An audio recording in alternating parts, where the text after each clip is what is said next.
말씀 누가복음 11장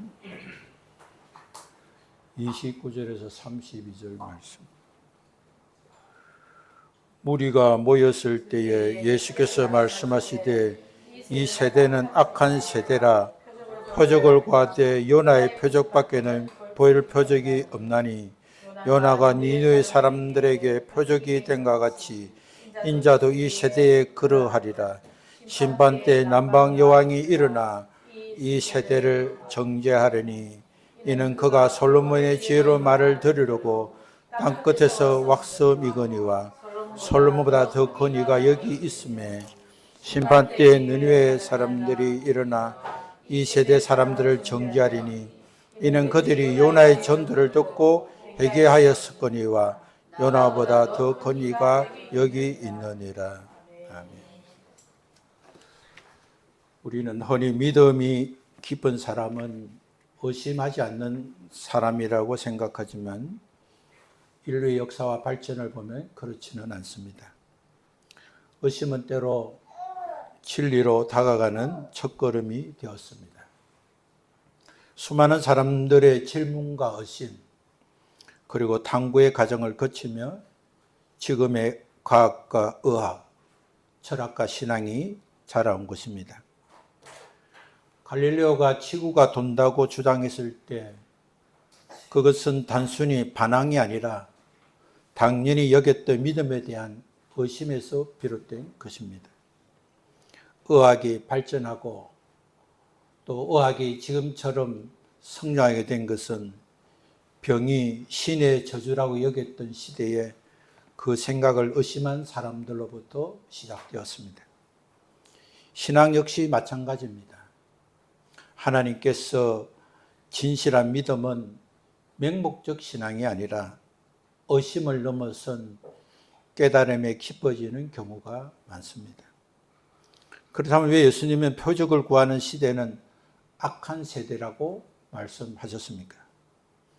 예수님께서 책망하신 것은 의심 자체가 아니라 의심의 방향이었습니다.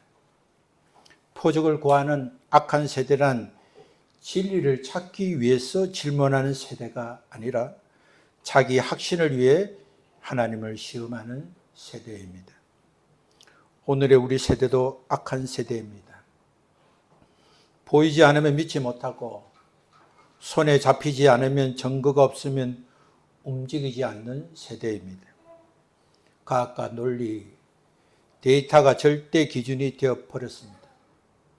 사람들은 눈으로 확인할 수 없는 세계를 점점 신뢰하지 않습니다.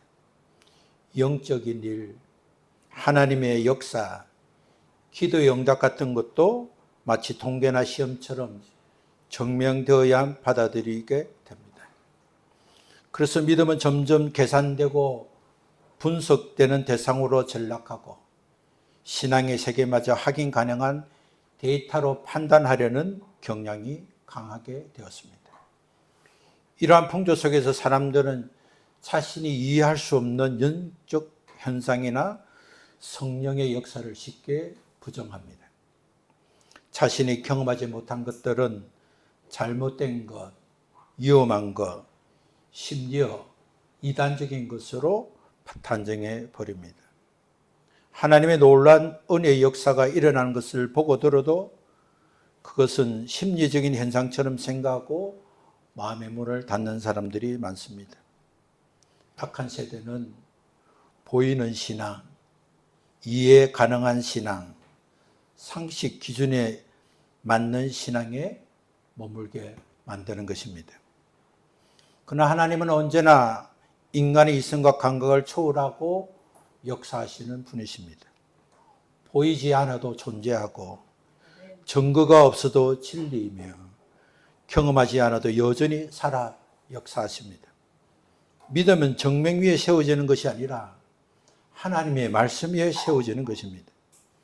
믿음이란 내가 이해하기 때문에 믿는 것이 아니라 하나님의 진리기에 믿는 것입니다.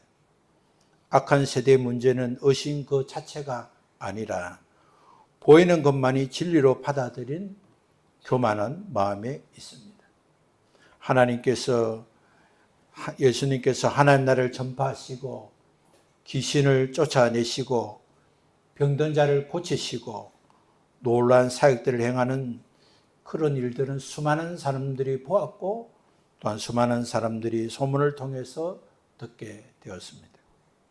사람들은 예수님께서 말씀하시고 축사하시고 치유하시는 것을 직접 보았고 들었습니다.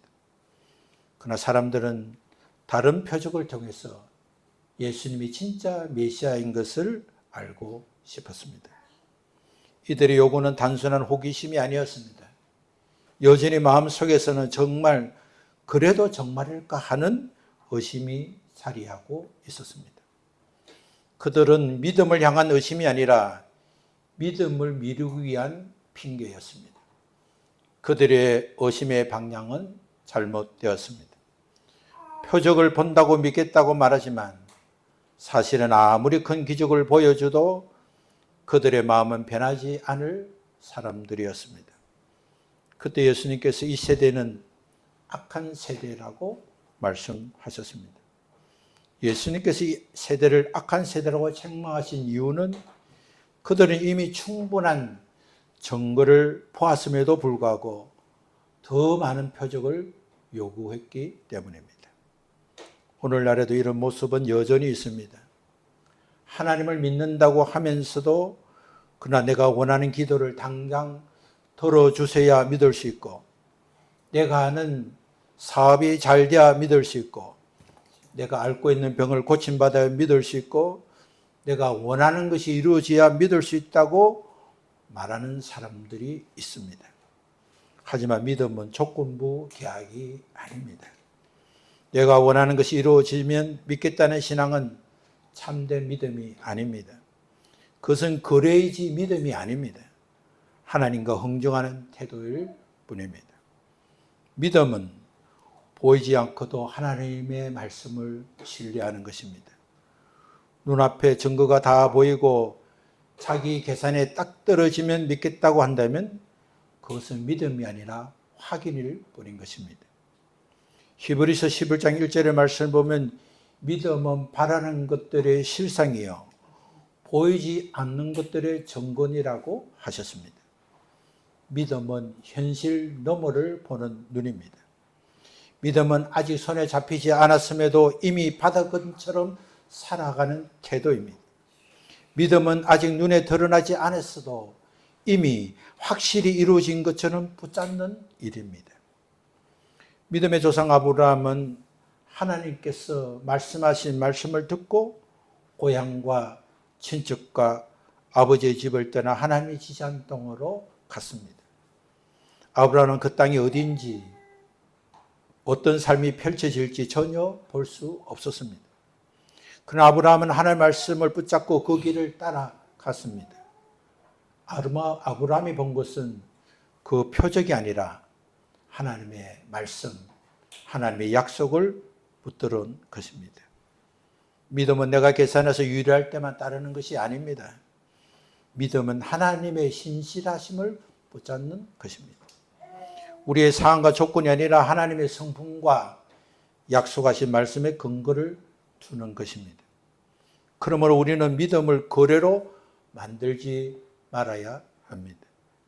하나님께서 이것을 해주시면 믿겠습니다가 아니라 하나님 말씀하시기에 믿습니다가 되어야 합니다. 보이지 않아도 당장 이해되지 않아도 말씀을 신뢰하는 그 믿음이 참된 믿음입니다. 표적을 요구하는 신앙은 믿음이 아니라 불신과 교만입니다. 하나님을 신뢰하지 못하고 오히려 하나님을 시험하는 마음입니다. 오늘 많은 사람들 현대 세대를 영성 세대라고 말을 합니다. 과학과 기술이 첨단으로 발달했지만 사람들은 마음은 여전히 공허하고 눈에 보이지 않는 차원, 곧 영적인 세계를 갈망하는 분위기가 강해진 시대입니다. 그래서 점점 사람들은 영적 체험을 원하고 영적 증거와 기적 같은 것들을 찾고 있습니다. 이런 모습 자체만 보면 하나님을 향한 갈망처럼 보일 수 있지만 또 이런 행동은 좋은 시작처럼 여길 수도 있습니다. 그러나 문제는 표적 자체를 믿음의 근거로 삼으려는 태도에 있습니다. 말씀을 무시한 채 눈으로 볼 수 있는 현상만을 붙잡으려는 마음, 회개와 순종의 열매가 없으면서도 기적과 체험만을 추구하는 마음, 하나님을 믿는 것이 아니라 표적이 주는 감각적 만족을 즐기는 신앙, 이런 태도가 자리 잡을 때 결국 악한 세대와 같은 길을 걷게 되는 것입니다. 우리가 살아가는 세대가 영적 체험을 갈망하면서도 정작 하나님의 말씀에 순종하지 않고 회개를 거부한다면 그것은 오히려 바른 믿음을 파괴하는 악한 영들이 이용당하는 위험 요소가 될 수 있습니다. 이 시대가 가장 영적으로 공격받기 쉽고 이 시대가 가장 영적으로 타락할 수도 있고 영적으로 전진할 수 있는 시대인 것입니다. 믿음은 보이는 증거가 아니라 보이지 않는 하나님의 말씀을 붙잡는 것입니다. 하나님의 말씀보다 감각과 체험을 더 중시하는 태도, 기적을 보아야 믿을 수 있는 세대는 악한 세대입니다. 악한 세대는 표적을 구하고 회개하지 않는 이유는 첫째는 교만입니다. 회개란 나와 선조의 죄악을 인정하고 하나님 앞에 무릎을 꿇는 것입니다. 그런데 인간의 교만은 그것을 참지 못합니다.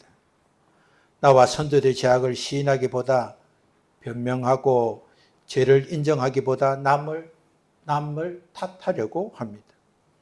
그래서 회개는 늘 교만과 부딪히게 됩니다. 교만은 나와 선조들의 회개의 고백을 끝까지 막아서게 하는 것입니다. 둘째는 죄의 즐거움입니다. 죄의 유통기간은 짧지만 죄는 달콤합니다. 숨어서 하는 일, 몰래 하는 일, 음지에서 하는 일, 또 속여서 얻어지는 이득은 달콤함을 줄 수 있습니다. 그래서 사람들은 죄를 끊어내기가 어렵습니다. 회개한다는 것은 달콤한 것에서 돌아서는 것이기 때문입니다. 우리 안에 익숙하고 편리하고 달콤했던 악습각행을 포기하는 것은 쉽지 않습니다. 그래서 회개를 점점 미루게 되는 것입니다. 셋째 이유는 두려움입니다. 회개는 단순히 죄를 고백하는 것만이 아니라 삶의 방향을 바꾸는 것입니다. 지금까지 살아온 방식을 내려놓고 하나님 뜻에 맞게 다시 사는 것입니다. 그 변화가 두렵습니다. 내가 붙들고 있는 것을 버려야 하고 내 손에 쥔 것을 하나님께 맡게 하는 것이 두렵고 불안해서 회개를 거부하는 것입니다. 넷째는 불신입니다. 하나님께서 나의 삶을 맡길 때 내 삶이 좋아지지 않을 것이라는 의심이 있습니다. 하나님이 나와 선조들의 죄를 정말 용서하실까 하는 불신이 있습니다. 혹은 하나님의 뜻이 나에게 불리할 것이라는 불안 때문에 회개하지 못합니다. 결국 하나님의 성품과 약속을 믿지 못하는 불신이 회개의 발목을 붙잡는 것입니다. 회개는 강력한, 그 어떤 것보다 더 강력한 영적 전쟁입니다. 사탄은 끝까지 자아 중심으로 살려고 우리를 유혹하고 끝까지 포기하지 않도록 미혹합니다. 여전히 내가 주인이 되고 내 뜻대로 살라고 미혹합니다. 그래서 더 많은 정보가 필요하다고 말하고 표적을 구하게 만듭니다. 표적을 구하는 것은 결국 회개하지 않으려는 핑계일 뿐입니다. 예수님은 그들에게 보여줄 표적은 요나의 표적밖에 없다고 하셨습니다. 요나는 큰 물고기 뱃속에 들어가 사흘 동안 죽음 같은 시간을 보냈습니다. 그러나 뱃속에서 회개하고 하나님 은혜로 다시 살아났습니다. 요나의 사건은 장차 오실 예수님의 죽음과 부활을 미리 보여주신 표적이었습니다. 예수님께서 인류의 죄를 지고 십자가에서 죽으시고 사흘 만에 부활하심으로 생명의 주인이 되셨습니다. 따라서 요나의 표적은 단순한 기적이 아니라 십자가와 부활의 복음을 가리킵니다. 요나가 그 물고기에서 토함으로 살아나 하나님이 요나에게 명령하신 대로 니느웨 성에 가서 단순한 메시지를 조용히 전했습니다. 40일이 지나면 니느웨가 무너지리라. 이 짧은 선포를 듣고 니느웨 사람들은 회개했습니다. 왕에서부터 백성, 심지어 짐승까지 금식하며 죄를 덮어쓰고 하나님께 돌이켰습니다. 하나님은 그들의 회개를 보시고 심판을 거두셨습니다.